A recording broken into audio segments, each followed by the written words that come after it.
Endi esa sizlarga bizni birinchi ekspertimizni tanishtirmoqchiman. Kecha ular bilan ajoyib ovozli chat o'tkazdik. Abdulaziz Sharopov 9 yil davomida AQShning New Jersey shtatida yashab ta'lim olganlar va ular TEDx speakerlar, ya'ni TED loyihalarida o'zlari nutq olib chiqadilar va ko'plab odamlar oldida gapirish bo'yicha ekspertlar desak bo'ladi. Shuning uchun ularni speaking bo'yicha maslahatlari sizlarga haqiqatan qo'l keladi. Taklif qilamiz. Assalomu alaykum.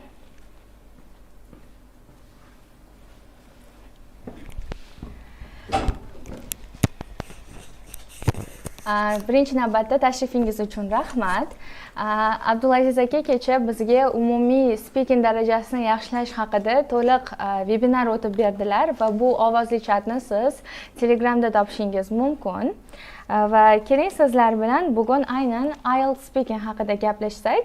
Sababi IELTS speakingdan 9 olish uchun birinchi navbatda aslida nima baholanishini tushunib olishimiz kerak va yuqori natijaga erishish uchun nima muhimligini muhokama qilib olishimiz kerak. Birinchi savolim bu IELTS speakingda assessment criteria qanday, ya'ni baholanish sistemasi qaysi yo'nalishlar bo'yicha bo'ladi va har biri aynan nimani anglatadi?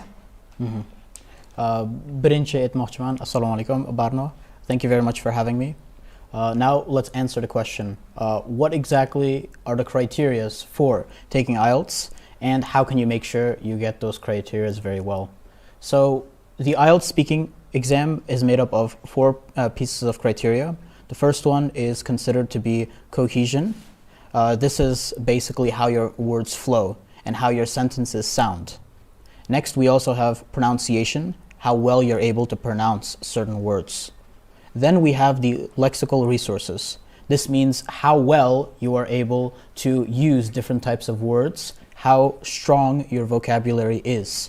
And lastly, we also have grammar. Grammar also plays a role while you speak. Demak, to'g'ri. IELTS speaking imtihonida siz 4 ta yo'nalish bo'yicha baholanasiz. Birinchi shu narsani tushunib olish juda muhim. Sababi shunda siz bilasiz aynan qaysi taraflama javoblaringizni o'zingiz ham tahlil qilishingiz kerak va Abdulaziz Sharopov aytganlaridek, birinchi navbatda bu coherence and cohesion, ya'ni javoblaringiz qanday ketma-ketlikka, qanday strukturaga ega. Siz javoblaringizni shakllantirayotganingizda to'g'ri kirish qismini qildingizmi? Gaplaringizda, javoblaringizda gaplar ketma-ketligi sizni eshitayotgan inson uchun tushunarli bo'lyaptimi? Mana shu narsa juda muhim. Bu o'sha aytganingizdek coherence and cohesion, to'g'ri. Va keyingisi bu lexical resource, ya'ni so'z boyligingiz nafaqat katta bo'lish kerak, balki siz turli xil mavzularga oid bo'lgan so'zlarni bilib ishlata olishingiz kerak. Shuning uchun ham biz kursda o'quvchilarga ko'plab mavzularni oldindan tayyorlab beramiz. Ular o'sha mavzularga oid bo'lgan so'zlarni yodlab, imtihonda ishlata olishlari uchun. Keyingisi bu aytganimizdek pronunciation va bu yerda ko'p o'quvchilar aytishadi. American accent yoki British accent qaysi birini ishlatish muhim va bu umuman bahoga ta'sir qiladimi? From my own experience, I've noticed that the pronunciation doesn't need to be exactly British or exactly American. What really matters is if you're able to help the other person understand or not. Whether you use a British accent or an American accent, as long as the listener can understand what the word is, that's all that matters. So people don't need to focus on trying to make themselves sound American. They don't need to sound British. As long as people can understand them, then their speaking pronunciation is good. Demak, birinchi navbatda haqiqatan ham so'zlarni to'g'ri talaffuz qilish va tushunarli tarzda talaffuz qilish muhim, ya'ni sababi butun dunyo bo'yicha shuncha millatlar bor va har bir millatning o'ziga xos talaffuzi bor. Siz xitoylik insonning talaffuzini hind insoni talaffuzi bilan aniq ajrata olasiz, lekin ularning orasida ham 9 natijasiga erishgan insonlar bor va ularni eshitsangiz, ularning millatiga oid bo'lgan dialekt aniq eshitilib turadi, lekin bu 9 olishga xalaqit bermaydi. Eng muhimi bu so'zlarni to'g'ri talaffuz qilish. Aksent rol o'ynamaydi demoqchilar. Keyingi savol, bu o'quvchilar mana aytishadi, gapirayotganimda qo'rquv bor yoki qandaydir kutilmagan savol tushib qolsa nima qilsam bo'ladi? Bu holatdan qanday chiqib ketsa bo'ladi deyshadi. Sizni shu borada maslahatingiz? Well, one thing that really helps you during the IELTS speaking exam is to have certain things prepared beforehand.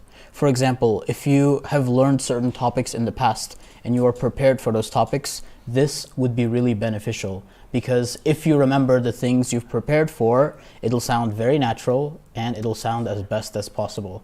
The good part about Barno's course is that students will actually learn certain topics that are quite frequent on the IELTS, certain topics that appear very often. And so as part of the course, you will be able to learn from these different topics, but also you'll be able to learn some unexpected topics as well. Some topics that might make most students surprised. You wouldn't be surprised because it's already part of the course.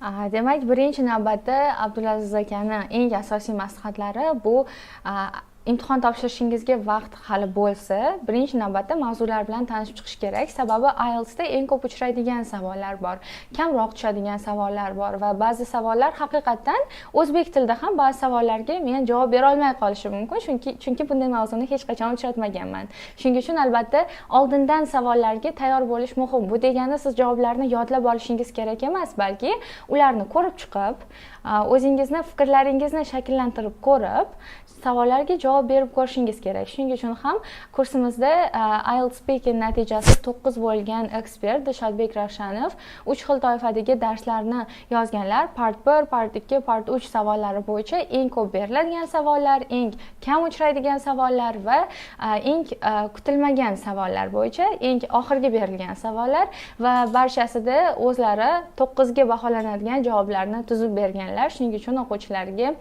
turli xil mavzularga oid bo'lgan savollarga javob berish qiyinchilik tug'dirmaydi. Keyingi savolim, mana ko'p o'quvchilarga hozir bu yangilik bo'ladi.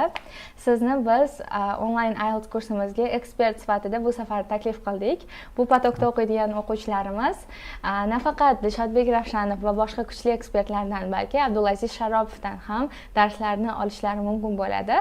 Qisqacha siz bilan rejalashtirayotgan darslarimiz haqida ma'lumot berib o'tsangiz. I'm very happy to be part of this collaboration. After having conducted the live chat yesterday, I saw how enthusiastic the students are. I saw the interesting questions that they were asking. I truly believe that the students of this course are very strong and they're very dedicated. And so I do want to help you, the students, as much as possible. So I decided to be part of this collaboration.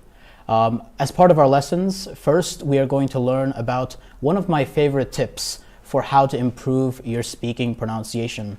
And this is through watching vlogs and podcasts. There's a special technique that I have been able to use to improve my own pronunciation, to make myself sound as native as possible. And I want to teach you exactly how to do this method. Next, we'll have the lesson which is dedicated to different types of materials, different types of preparational tools that students can use. With these preparational tools and my advice, I'm sure you can be able to improve your speaking similar to mine. And finally, the last topic, I would like to talk about something that I'm very good at, the SAT. So far, we've had over 50 students receive 1,400, over 200 students receive 1,300, and 350 students get accepted to university abroad. And all of this is helped through the SAT. And so the last lesson will be your own introduction to the SAT, what exactly it consists of, and how you can make sure you prepare as effectively as possible. Demak, bizni onlayn IELTS kursimizda Abdulaziz Sharopov tarafidan 3 ta ajoyib dars bo'ladi. Birinchisi bu aynan talaffuzingizni yaxshilash bo'yicha aytib o'tmoqchiman. Men asosiy maqsadim o'quvchilarga faqat IELTS imtihoni uchun o'qishni o'rgatmaslik, ya'ni ularni haqiqatan tilni sevib, haqiqatan native bo'lishga harakat qilishlarini xohlayman. Shuning uchun sizni bu kursga taklif qildim va aynan siz o'z maslahatlaringiz bilan pronunciation haqida bo'lishasiz, ya'ni nutqni qanday rivojlantirish mumkin, qaysi usul eng samarali bo'lishini o'z misollarida ko'rsatib, birgalikda shunday practice qilasizlar. So'ng yana bir dars aynan qaysi materiallardan foydalanib umumiy speaking darajasini yaxshilash mumkinligi haqida bo'ladi va keyingi darsingiz SAT haqida bo'ladi. Sababi IELTS kursini tamomlab chet elda o'qishni xohlaganlar juda ko'p. Shuning uchun Abdulaziz Sharopov menimcha O'zbekistonda SAT bo'yicha eng kuchli ekspert hisoblanadilar. Sababi o'quvchilarning keyslari juda zo'r. O'zimni ham havasim keldi. Ular sizlar uchun shunday dars o'tib beradilar va o'ylaymanki kurs o'quvchilari uchun alohida chegirma qilib bera oladilar o'z kurslari uchun. Yeah, definitely. We'll come up with a special discount specifically for you guys. A special word that you can use that gives you a discount compared to other students. Thank you very much for coming. Definitely. Thank you very much for having me. See you guys later.